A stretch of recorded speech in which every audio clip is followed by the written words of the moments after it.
Zo. Ja, als jullie mij kunnen horen is dat mooi. We gaan beginnen. Hartelijk welkom. Dit wordt een onvergetelijke les, dat had ik al beloofd.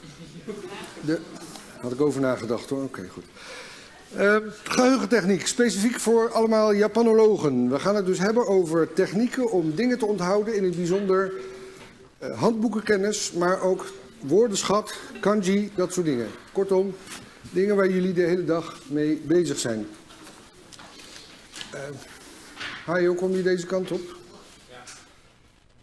Waar jullie de hele dag mee bezig zijn. Deze les geheugentechniek is zeer zeldzaam. Volgens mij wordt die nergens in Nederland gegeven. Ik ben er vorig jaar mee begonnen, omdat het mij zeer dwars zit dat je op de universiteit wij verwachten van studenten enorme hoeveelheden kennis op te doen. Maar we leren jullie niet de techniek om die kennis ook vast te houden. En hoe vaak ik niet heb gehoord van ja, dat heb ik ooit eens gelezen. Of ik kan me herinneren dat ik daar iets over gelezen heb. Maar dat je dan niet meer weet wat daar gebeurde. Dat vind ik een beetje irritant. We gaan het dus hebben. Komen jullie deze kant op? Ik heb hier een handout, jongens. Dat vind ik irritant, ik vind het zonde. En bovendien zullen jullie zien, is het verbazend, werkelijk verbazend eenvoudig om grote hoeveelheden informatie te onthouden. Als je maar weet hoe het moet. En dat ga ik je de komende 2 uur leren. En ik beloof je dat je leven de komende 2 uur weer verandert. Zoals bij elke les academische vaardigheden. Dus dat gaan we controleren. Oké. Waarom geheugentechniek? Ik heb het net al een beetje verteld. Dan vertel ik heel een beetje over de geschiedenis, heel kort. Dan over hoe je geheugen werkt. Want als we dat snappen, kunnen we die geheugentechnieken ook toepassen. Dan weten we tenminste hoe we dingen gaan onthouden. En dan op het laatste gaat het over taalverwerving. En dus nu ook, zoals ik al gezegd had, het onthouden van handboekenkennis. Heb ik goed begrepen dat jullie aanstaande donderdag hoofdstuk 13 moeten doen van die Andrew Gordon. Klopt dat? Heb je het goed gezegd? Oké. Dan gaan we dat bespreken en dat staat ook op jullie handout, zoals je zult zien. De laatste pagina, pagina 3, die heb ik gisteren voor jullie voor een gedeelte samengevat. En ik ga jullie in detail bespreken hoe wij dat moeten onthouden. Daar gaan we. Waarom geheugentechniek? Ik zei het net al, jullie moeten enorme hoeveelheden kennis opdoen. En ik wil graag dat jullie die kennis ook onthouden. Ik snap trouwens niet, eerlijk gezegd niet, waarom niet op de middelbare school deze technieken veel breder worden aangeleerd. Want het is nog veel leuker als je 12 of 13 bent.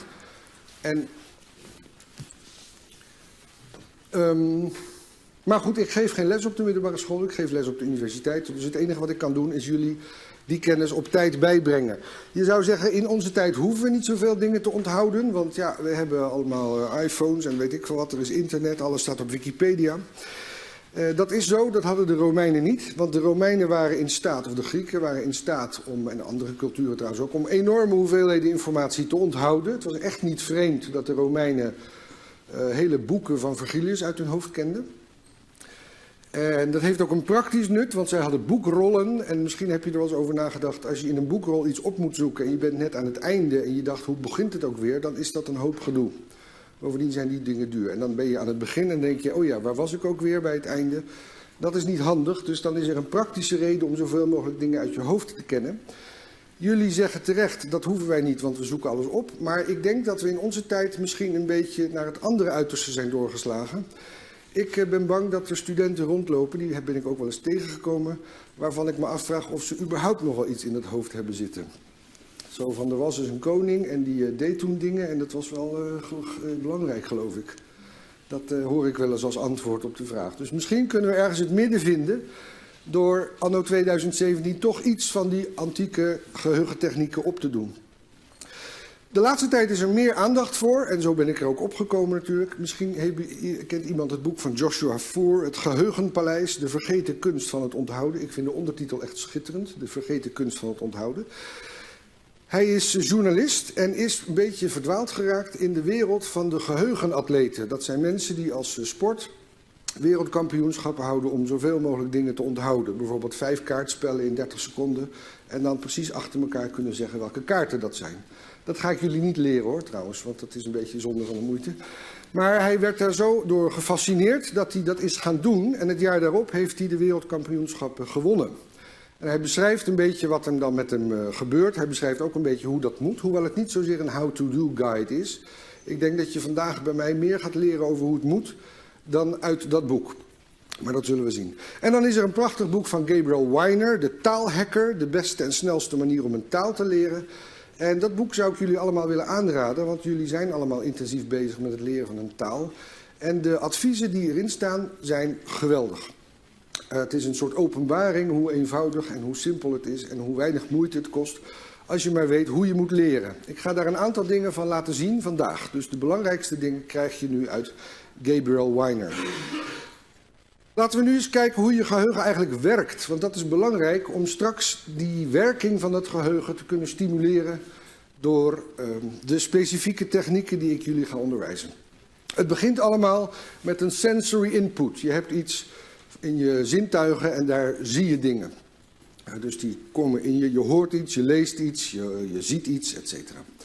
En zoals je ziet vergeet je daar ook meteen weer dingen van. En dat is maar goed ook, want iedereen zou gek worden als dat niet zo was. Ik geef daar een voorbeeld van. Jullie hebben allemaal de trap gevonden en zijn allemaal in de zaal gaan zitten, hebben een beetje rondgekeken. En ik weet zeker dat iedereen gezien moet hebben hoeveel lampen er eigenlijk in het plafond zitten. Dat hebben wij gezien. Ik zie altijd meteen mensen kijken om ze te tellen. Ja. Ze zijn geteld hoor. Maar waar het mij om gaat is dat je dat soort informatie meteen weer vergeet. En dat is maar goed ook, want je zou gek worden. Je hebt veel te veel indrukken. Dus op basis van je zelfbeeld, wie ben je, wat wil je, hoeven jullie niet te weten hoeveel lampen erin zitten. Als je hier conciërge bent, is dat relevante informatie. Dan ga je daarop letten, dan ga je dat onthouden. En jullie hebben dat als sensory input, maar godzijdank is dat meteen weer vergeten. Daarna zie je dat dingen worden opgeslagen in je korte termijn geheugen. Short term memory. En ook daar vergeet je dingen. De beste methode is wat wij willen natuurlijk, is dat je uit het korte termijn geheugen naar je lange termijn geheugen komt. Want het is natuurlijk leuk als je nog weet wat je gisteren gelezen hebt, maar het is nog leuker als je volgend jaar nog weet wat je gisteren gelezen hebt. Dus wat wij op de universiteit doen, studeren, is dit. We gaan dus het hebben over hoe kom je nou zover dat je informatie van je korte termijn geheugen naar je lange termijn geheugen. Deze groene pijl is vooral studeren. En dan zie je al één belangrijke ding, dat is herhalen. Dat is een belangrijke term. Maar er is nog veel meer. En om dat te bedenken moeten wij dus even aandacht schenken aan hoe ons geheugen werkt. Want er zitten een paar vreemde dingen aan. Jullie hebben allemaal jeugdherinneringen. En die heb je opgedaan. Dat zijn dingen die je ineens hebt gezien, die indruk hebben gemaakt of die je leuk vond, waar je herinneringen aan hebt.